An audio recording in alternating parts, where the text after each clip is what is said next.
Hello नमस्ते दोस्तों, आपका स्वागत है हमारे यूट्यूब चैनल पे। आज हम सीआरपीसी के टाइम पीरियड्स की ऐसी तैसी बैंड बजाने वाले हैं। देखिए, मैंने अब तक यूट्यूब पे एक भी वीडियो नहीं देखी जिसमें इतने सिंपल तरीके से सीआरपीसी के टाइम बाइफरकेट कर रखे होंगे। तो चलिए शुरू करते हैं। जैसे जैसे आप वीडियो देखोगे आपको पता चलेगा इस वीडियो की कीमत क्या है, क्योंकि इतने इजीली आपको नहीं मिलेगा। इतने बाइफिकेशन से इस वीडियो में बड़ी मेहनत कर रखी है इस चार्ट को बनाने में। तो आइए शुरू करते हैं।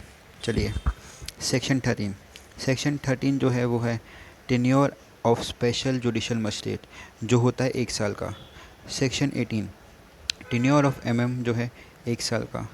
Section 24 eligibility experience of PP कितना होना चाहिए, 7 साल तक होना चाहिए। Section 24 eligibility experience of special PP कितना होना चाहिए, स्पेशल पीपी का 10 साल। सेक्शन 25A में eligibility experience of director deputy directorate of prosecution कितना होना चाहिए, 10 साल। सेक्शन 28 देखिए, इस वीडियो में हम टाइम पीरियड जितने भी सीआरपीसी में दे रखे हैं खोद खोद के हम आपके लिए लाए हैं। आप अगर यही कर लोगे वीडियो और इसको रिवाइज कर लेंगे तो I can assure this that आपका टाइम से पीरियड से रिलेटेड एक भी क्वेश्चन गलत नहीं होने वाला है। Section 28 court of session punishment power. अब सेक्शन 28 में 3 चीज़ें दे रखी है: court of session, high court, session जज एंड असिस्टेंट सेशन जज और असिस्टेंट सेशन जज। अब देखिए, जो आपका कोर्ट ऑफ सेशन और हाई कोर्ट है वो कोई भी सेंटेंस पास कर सकते हैं। सेशन जज, एडिशनल सेशन जज भी कोई भी सेंटेंस पास कर सकते हैं, subject to the confirmation of high court. जैसे आप देखोगे 366 और 368 में कन्फर्मेशन ऑफ चाहिए होती है इन केसेस ऑफ डेथ सेंटेंस। तो आप 28 को वहाँ से लिंक कर सकते हैं उन सेक्शन से। और असिस्टेंट सेशन जज जो है 10 साल तक पनिशमेंट दे सकता है और वो फाइन एनी लिमिट तक दे सकता है। सो मोस्टली बच्चे कंफ्यूज होते हैं एडिशनल और असिस्टेंट में। एडिशनल जो है उसके पास सेम पावर है सेशन जज जैसी, पर जो असिस्टेंट है वो जूनियर होता है आपका सेशन जज और एडिशनल सेशन जज के। Section 29 court of magistrate punishment power, CGM, CMM, judicial magistrate first class, MM judicial magistrate second class. तो देखिए, जो जुडिशल मजिस्ट्रेट सेकेंड क्लास है वो 5,000 तक फाइन दे सकता है और 1 साल तक सज़ा दे सकता है। जो जुडिशल मजिस्ट्रेट फर्स्ट क्लास है, देखिए जुडिशल मजिस्ट्रेट सेकेंड क्लास जो है ये बस मोस्टली MP में है, पर जुडिशल मजिस्ट्रेट जो फर्स्ट क्लास है वो आप लोग पहले दिन से ही बनेंगे, क्योंकि हर जगह mostly judicial magistrate first class ही दे रखा है। ओहो, what happened to the PDF? Nothing. Actually I have opened this pen option जिससे आपको थोड़ा समझ में आए। ठीक है, जुडिशल मजिस्ट्रेट फर्स्ट क्लास जो है MM वो फाइन दे सकता है 10,000 तक और पनिशमेंट अप टू 3 years। और चीफ जुडिशल मजिस्ट्रेट और चीफ मेट्रोपॉलिटन मजिस्ट्रेट जो है वो 7 साल तक, और फाइन कोई भी लिमिट, फाइन की उनके कोई सीमा नहीं है। तो देखिए, आप इसको याद कर सकते हैं 1-3-7-7-3-1 ये क्या है, इनके पनिशमेंट। और 1-5 से आप कर सकते हैं इनका फ़ाइन। ठीक है, आप 5 को डबल कर दीजिए तो 10 हो गया। 7-3-1। चलिए अब आगे आते हैं। ठीक है, 31 aggregative punishment in cases of several offence at one trial. ठीक है, not more than 14 years, not more than twice the magistrate power. ठीक है, अब ये वाला जो क्वेश्चन है ये भी देखिए बहुत रिपीट होता है, बहुत फेवरेट क्वेश्चन है।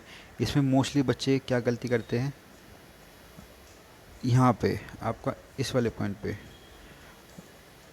ट्वाइस से ज़्यादा। जैसे आप देखेंगे यहाँ पे मजिस्ट्रेट की पावर कितनी है, यहाँ पे मजिस्ट्रेट की पावर है 1 साल तक, तो वो मैक्सिमम ट्वाइस दे सकता है। ट्वाइस कितना हुआ, 2 साल, उससे ज़्यादा नहीं दे सकता वो।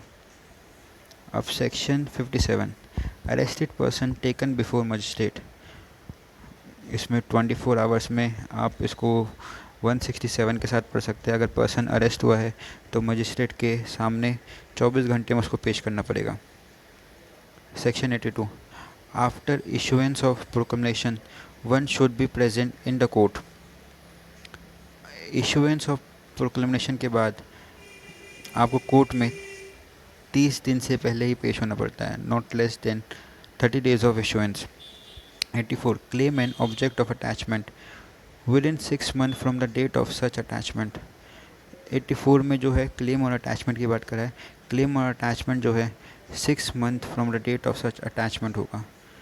Section 84 clause 4, if claim object is disallowed one should initiate a civil suit in civil court.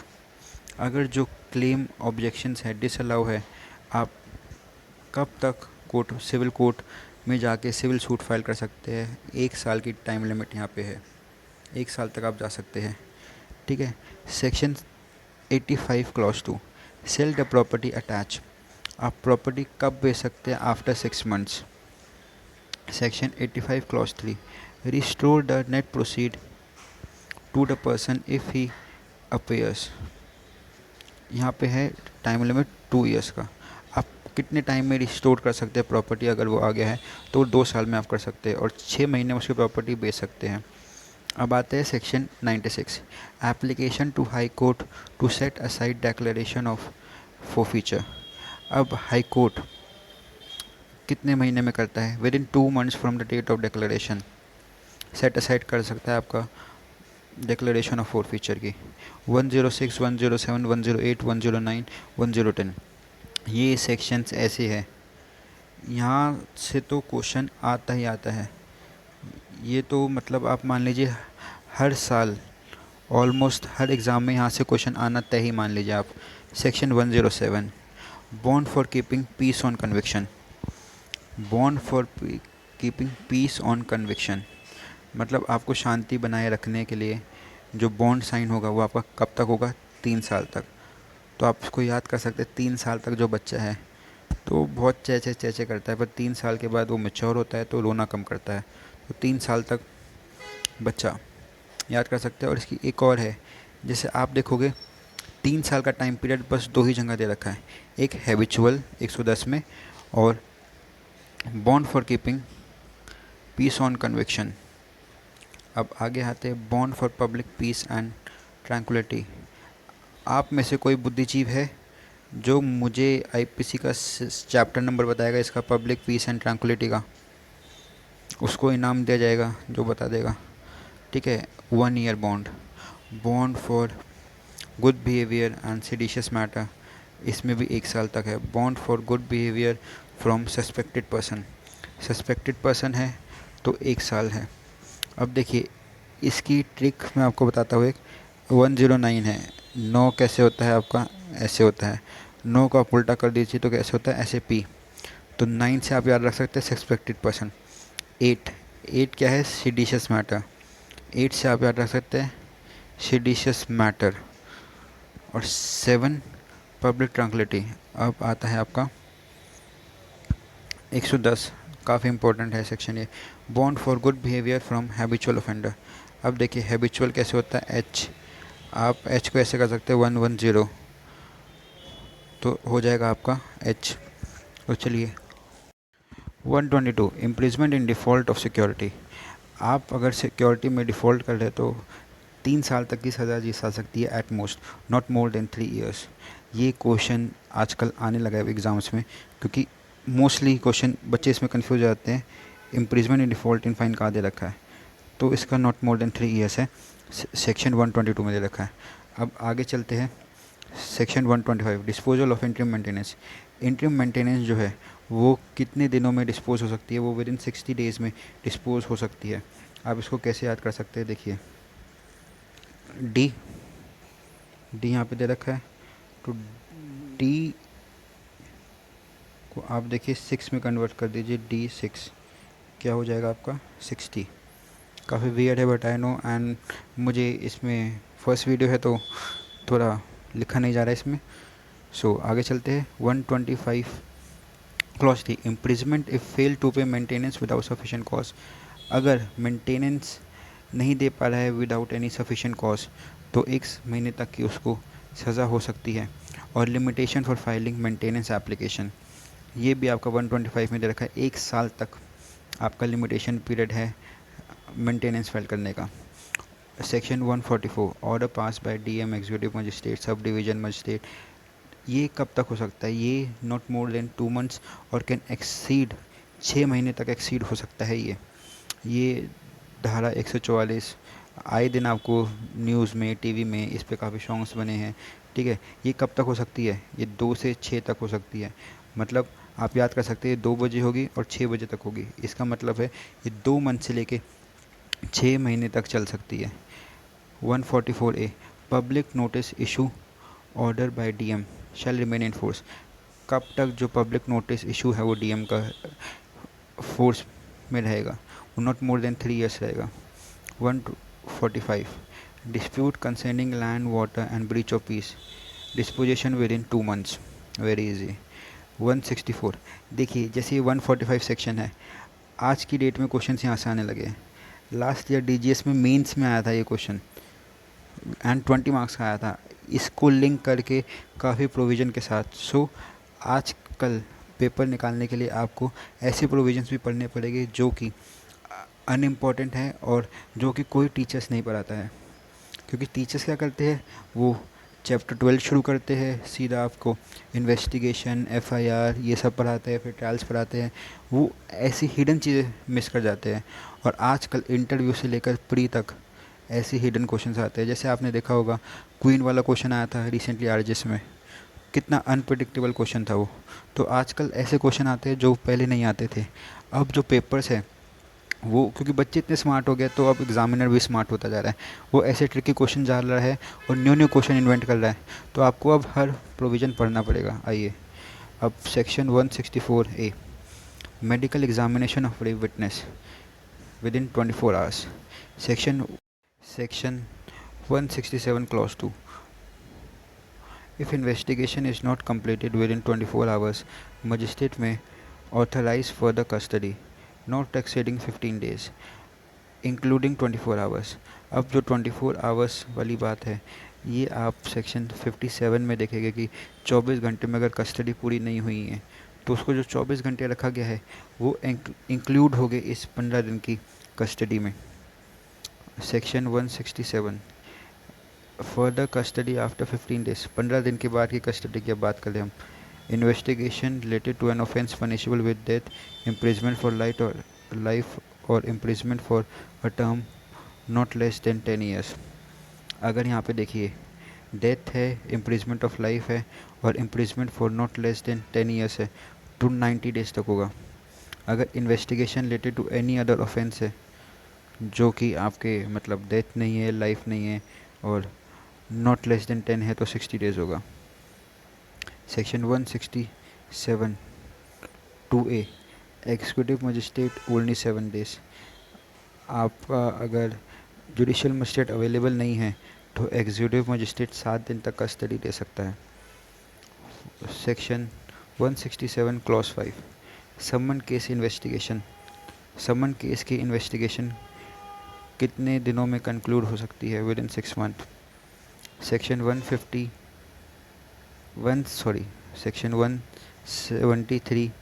1A rape of child investigation complete, कितने दिनों में जो है इन्वेस्टिगेशन होगी रेप ऑफ चाइल्ड की कंप्लीट होनी चाहिए? Within 2 months।